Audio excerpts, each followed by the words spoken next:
Hey, this is Greg Boysen from CHGO Blackhawks. And this is Cody Delmendo from CHGO Cubs. And welcome into CHGO Tavern Style, brought to you by Salerno's Pizza. Love is in the air at Salerno's on tap. Treat your special someone to an unforgettable dining experience. Through the end of today, Valentine's Day, indulge in our heart-shaped pizzas. Reserve your table today or order for carry-out or delivery. Call 312-666-3444. Happy Valentine's Day. Happy Valentine's Day to everyone who celebrates. Yes, and we're going to tie that into our topic today. We're going to talk about the players that made us fall in love with either the specific sport or our favorite teams. I mean, you're the Cubs guy. I didn't know we were doing this until like an hour ago, so I just kind of manifested it, right? Like, you know. So so Sammy is your answer. Sammy Sosa is the reason I am a Cubs fan, undoubtedly. Outside of the fact that my mom and my grandfather were huge fans when I was a kid, but Sammy Sosa definitely reeled me in to want to pay attention to them on a daily basis. For sure, he was something special. That summer of '98 with McGuire it saved baseball. Mm-hmm. It was national news. It was everywhere. They were on the cover of Newsweek and Time. Those are magazines, by the way. I don't know if you remember magazines. But I remember Sports Illustrated, RIP. R.I.P. But, that was such an exciting time, and I know there's a lot of discourse about, the Cubs, kind of ignoring that, and then if he should ever be in the Hall of Fame. Personally, let the steroid guys in because MLB, Bud Selig, they all turned a blind eye. They were putting butts in the seats, so it was like free steroids for everybody. Now all of a sudden we're going to be holier now and say, no, that was bad. No, that was exciting. It's also like a lot of hypocrites considering there are guys in the Hall of Fame now that have been linked to steroids, like Jeff Bagwell, like Ivan Rodriguez, And you can go back in time, 50s, 60s.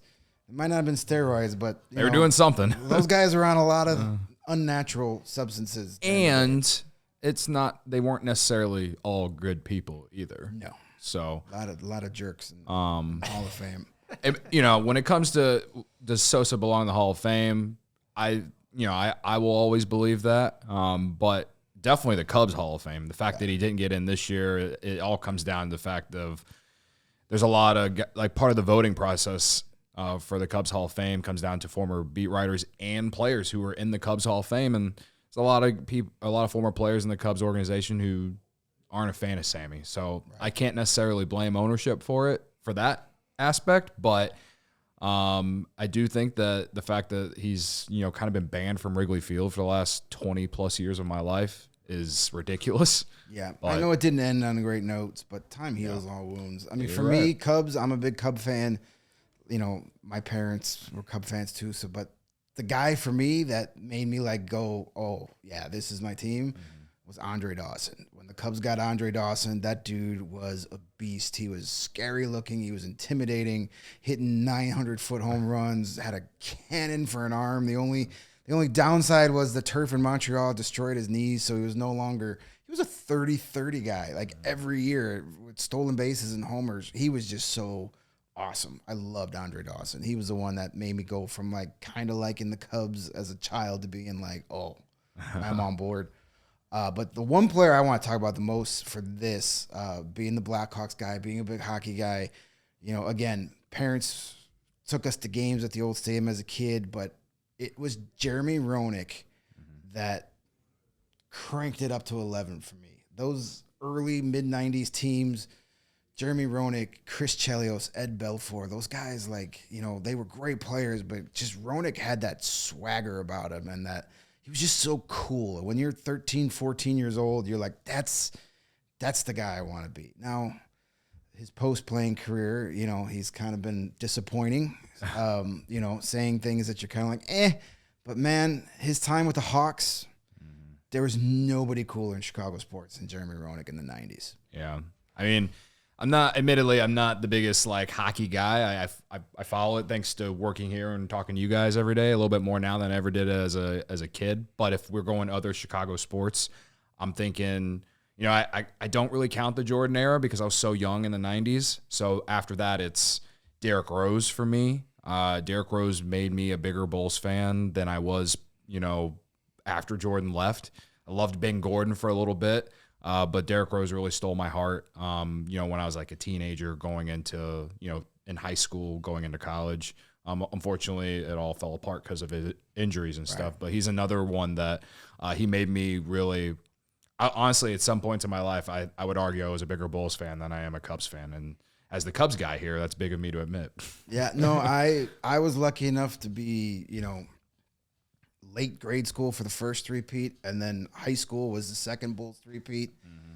And, man, Jordan did – I mean, a lot of people – I know we had an episode earlier this week saying, can Pat Mahomes be the next Jordan?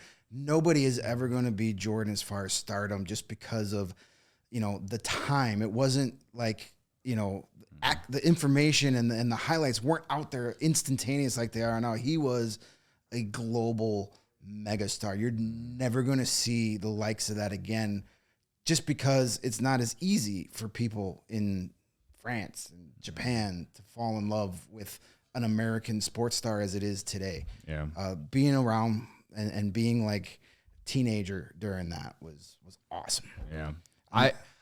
I wish I could have been able to comprehend how the 90s went with the Bulls. I don't know what it's like to be a Bulls fan and expect winning. Oh, I really don't. Basically, we didn't start paying attention until the NBA Finals because it was a foregone conclusion. Wow. Even the first round. My favorite stat of the Bulls' 6 championship runs is they lost a grand total of 0 first-round playoff games in those 6 championship runs. Granted, they were best of 5 back then, but still, if they were best of 7, they still wouldn't have lost a single game. But that was a great time to be alive. Just like it's a great time to be alive here at CHGO. And that's all the time we have for today's Tavern Style. To end it, you would right now, Connor Bedard probably making Blackhawks fans bigger Blackhawks fans, or creating new fans. There's lots of kids that weren't alive for the Cups wearing those 98 jerseys. So yeah, if we do this episode again in 6 years, that might be a new answer for a lot of people. Yeah. And that's going to wrap up today's CHGO Tavern Style. Easy for me to say. I'm Greg. I'm Cody. That's Cody. And order yourself some Salerno's pizza on the way out. We'll see you next time. We all silly like the mayor.